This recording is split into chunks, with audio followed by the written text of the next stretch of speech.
ঘুমিয়ে আছে শিশুর পিতা, সব শিশুর অন্তরে শক্তিশালী টমেটো যেটা কখনোই নষ্ট হয় না।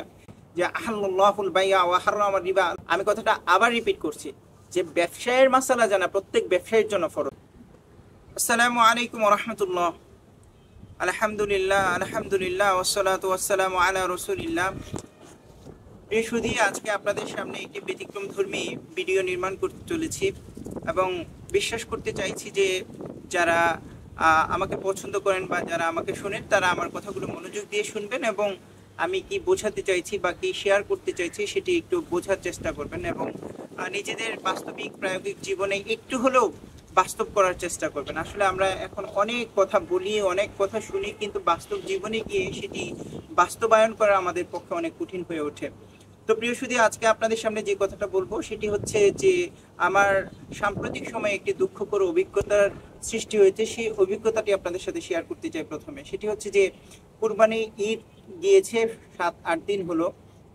তো এই কুরবানি ঈদেরও আগে প্রায় এক সপ্তাহ 1.5 সপ্তাহ আগে আমি আমাদের স্থানীয় মুদি দোকান বলি বা সবজির দোকান বলি, এখান থেকে একটা 1 কেজি টমেটো ক্রয় করেছিলাম। তো টমেটো ক্রয় করেছি এই জন্য যে আমরা যারা মাদ্রাসায় থাকি, মাদ্রাসার খাবার এক ধরনের দেওয়া হয়, সবাই 4-5 হাজার ছাত্রের রান্না বান্না হয়, সুতরাং সেখানে একদম খুব টেস্টি মজাদার খাবার নির্মাণ করা আমাদের যারা আছেন দায়িত্বে তাদের জন্য অনেক সময় কঠিন সাধ্য। সুতরাং আমরা যে যার জায়গা থেকে একটু স্বাস্থ্যকর খাবার খেতে চাই। যদিও স্বাস্থ্যকর খাবার তৈরি করা ছাত্রদের জন্য কঠিন হয়ে ওঠে, তাদের ক্লাস আছে, কোচিং আছে, আরো ব্যস্ততা আছে। আবার আমরা যারা শিক্ষকতার সাথে আছি আমাদের জন্য সবকিছু মধ্যে এইভাবে সালাদ তৈরি করা এটা আমাদের জন্য একটা সময় সাপেক্ষ বা ধৈর্য সাধ্য একটা ব্যাপার মনে হয়।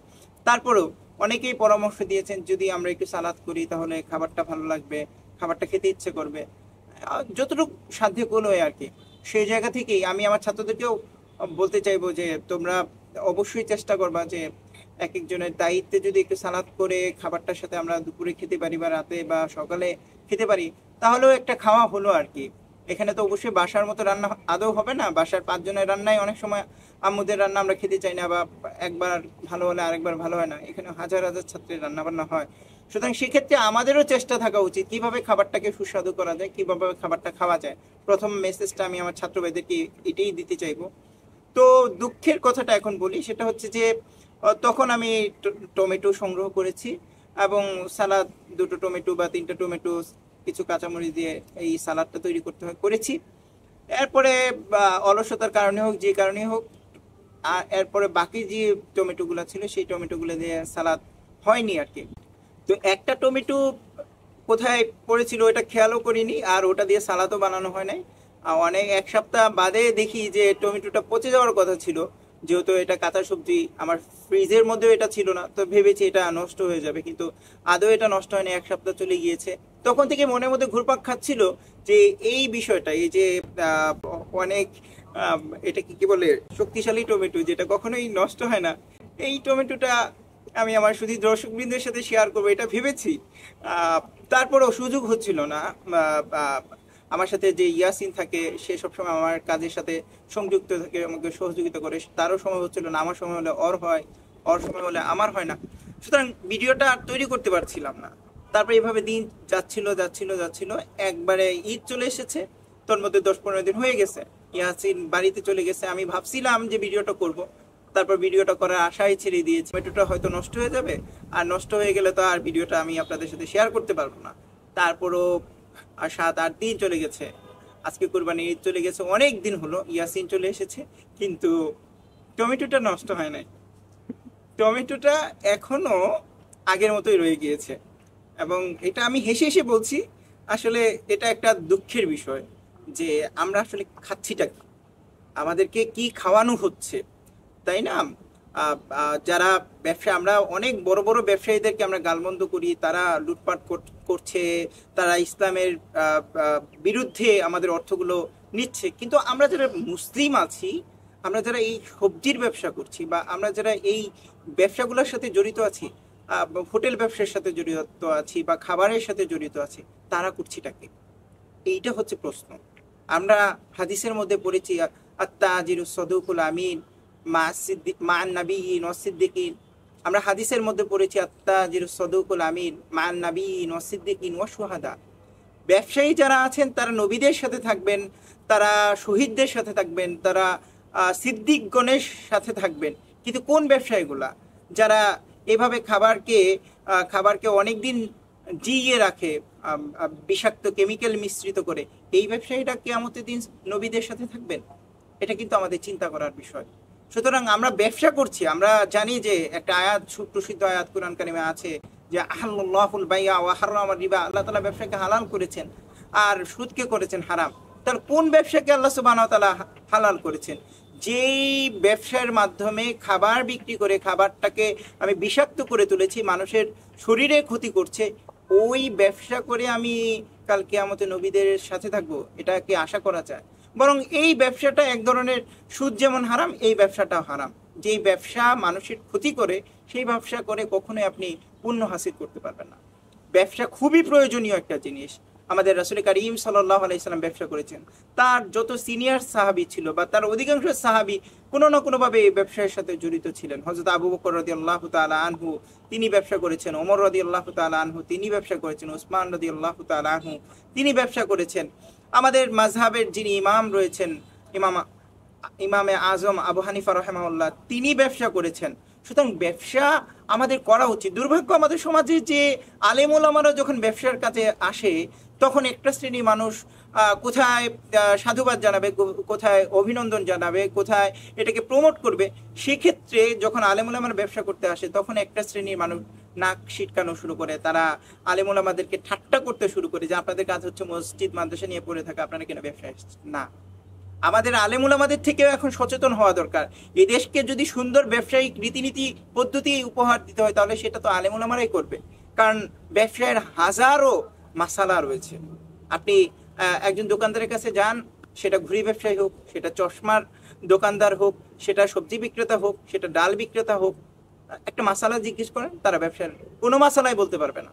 অথচ ব্যবসায়ের মাসালা জানা প্রত্যেক ব্যবসায়ীর জন্য ফরজ। আমি কথাটা আবার রিপিট করছি যে ব্যবসায়ের মাসালা জানা প্রত্যেক ব্যবসায়ীর জন্য ফরজ। আপনি ব্যবসায়ী নন, আপনার ব্যবসায়ের মাসালা জানলে ভালো, না জানলে ক্ষতি নেই। কিন্তু আপনি যখন ব্যবসা করতে যাবেন, অবশ্যই অবশ্যই আপনাকে ব্যবসায়ের মাসালাগুলো সম্পর্কে সুন্দর এবং পুঙ্খানুপুঙ্খ ধারণা অর্জন করতে হবে। যেমনিভাবে আপনি যখন বিয়ে করতে যাবেন, তখন বিয়ের মাসালা জানা আপনার জন্য ফরজ। আপনি যখন হজে যাবেন, তখন হজের মাসালা আপনাকে জানতে হবে। ঠিক ব্যবসায়ের মাসালাগুলো আপনাকে জানতে হবে। বাংলাদেশের কয়টা ব্যবসায়ী ব্যবসায়ের মাসালা সম্পর্কে সাধারণ জ্ঞানটুকু রাখেন? আমাদের দুঃখ লাগে যে আমাদের বাংলাদেশের বলা যায় যে 99% ব্যবসায়ী তারা ব্যবসায়ের কোনো মাসালা সম্পর্কে জানেন না। আপনি দোকানে গিয়ে জাস্ট কাপড়টার দাম বললেন, তারপর যদি কোনো কারণে সেই কাপড়টা না নিতে চান, তাহলে আপনার 14 গোষ্ঠী উদ্ধার করে ফেলবে আমাদের বাংলাদেশের ব্যবসায়ীরা। সুতরাং এইরকম ব্যবসা করে তো আপনি বারাকা হাসিল করতে পারবেন না। এইরকম ব্যবসা করে তো আপনি জীবনে প্রতিষ্ঠিত হতে পারবেন না। ব্যবসা কিসের জন্য? লাভবান হওয়ার জন্য। এই ব্যবসা তো আপনাকে ক্ষতির দিকে ঠেলে দিচ্ছে। সুতরাং আমাদেরকে ব্যবসার দিকে যেতে হবে, এবং এই ব্যবসাটা আলেমুন আমাদেরকে মনে হয় এখন যেতে হবে। কারণ তাদের মধ্যে তাকওয়া আছে, তাদের মধ্যে আল্লাহর ভয় আছে। তারা যখন ব্যবসা করবে, সেটা সবজির ব্যবসা হলে এই টমেটোর মধ্যে তারা বিষ মিশিয়ে দেবে না, কলার মধ্যে বিষ মিশিয়ে দেবে না, তাই না? সেটা যদি কাপড়ের ব্যবসা হয়, সেখানেও তারা যেভাবে লাভ করা উচিত, যেভাবে ইসলাম অনুমোদন দিয়েছে যে ক্রেতার হক রক্ষা করা, ক্রেতাকে ক্ষতিগ্রস্ত না করা, এরকম অনেকগুলা বিষয় রয়েছে। সুতরাং সম্মানিত সুধী, আমি এই সমস্ত কথার মাধ্যমে যে কথাটা বলতে চাই যে আমাদের ব্যবসায়ীদেরকে আরো অনেক সচেতন হওয়ার দরকার রয়েছে, তাদেরকে মাসালা জানার দরকার রয়েছে। আমি আরেকটা কথা বলতে চাই, আমরা যারা শিক্ষার্থী আছি, মাদ্রাসার সাথে সংশ্লিষ্ট আছি, আমাদের ব্যবসায়ের মতো এটা তো সুন্নাহ, নবী করিম সাল্লাল্লাহু আলাইহি ওয়াসাল্লামের সুন্নাহ। এই সুন্নাহর সাথে আমাদের জড়িত হওয়ার দরকার রয়েছে। আজকে আমরা কোকা কোলাকে অ্যাভয়েড করছি, 7 আপকে অ্যাভয়েড করছি, কাদিয়ানি পণ্য যেগুলো রয়েছে সেগুলোকে অ্যাভয়েড করছি। তো অ্যাভয়েড করার পরে যে কাজটা আমাদের কোনো কিছুতে খেতে হবে। আমরা যখন লিকুইড দুধ কিনতে যাই, আর সব দেখা যায় অন্যদের। আমরা যখন আমাদের প্রাত্যহিক পণ্যগুলো কিনতে যাই, তখন দেখা যায় এই পণ্যগুলো আমাদের না। আমাদের কিন্তু ইচ্ছায় অনিচ্ছায় আমাদের বিরোধী যারা রয়েছে, আমাদের শত্রু যারা রয়েছে, তাদের পণ্যগুলো সংগ্রহ করতে হচ্ছে। সুতরাং আমাদের কিন্তু এখন নতুন করে ভাবার দরকার রয়েছে। সুতরাং আমাদের লক্ষ্যটাকে কিভাবে আমরা ঢেলে সাজাবো, সেই ব্যাপারে আমাদের এখন চিন্তা করার দরকার রয়েছে যে না, আমি একজন ব্যবসায়ী হব, আমাদের এই চিন্তাটা করা উচিত যে আমরা বড় হলে কিছু আসবাবপত্রের দোকানে আমরা কাজ করব, আমরা বড় হলে এটাকে কি বলে, আমরা বিভিন্ন ধরনের এমন কিছু পণ্য তৈরি করবো যে এই পণ্যটা আমাদের, আজকে আমাদের নিজস্ব কোনো সাবান নাই, আমাদের নিজস্ব কোনো টুথপেস্ট নাই, থাকলেও সেগুলা খুব ভালো না, মানুষের কাছে সারা জায়গা নিয়ে বা মানুষের কাছে গ্রহণযোগ্য না, তাই না? সুতরাং আমরা দেখেন সকালবেলা ঘুম থেকে উঠলে ক্লোজ আপ আমাদের ইউজ করতে হচ্ছে। ক্লোজ আপের দেখলেই আপনার মাথার মধ্যে কিন্তু শয়তানি চিন্তা চলে আসাটা অস্বাভাবিক ব্যাপারও নয়। সুতরাং সম্মানিত সুধী, যে কথাটা বলতে চাই সেটা হচ্ছে যে আমাদের ব্যবসার সাথে কানেক্ট হতে হবে, তাই না? আমাদের আমরা শিক্ষকতা করছি, এর পাশাপাশি আমাদের ব্যবসায়ের চিন্তা করতে হবে। আমরা আমরা আরো একটা কাজ করছি, হ্যাঁ আমরা একটু দূরতম ভাবেও যে আমরা চাকরি করছি, সেখানেও আমি কিন্তু পার্টনারশিপের ব্যবসাটা করতে পারি। সুতরাং আমি একেবারেই ছোট্ট একটা ক্ষুদ্র মানুষ, আমি আমার জায়গা থেকে বলছি, আপনারা অনেক জ্ঞান রাখেন, আপনারা যদি চিন্তা করেন তাহলে অবশ্যই সুন্দর সুন্দর আইডিয়া আপনারা ক্রিয়েট করতে পারবেন, জেনারেট করতে পারবেন, আপনার ব্যবসার সাথে যুক্ত হবেন, এই আশাটা আমি করতে চাই।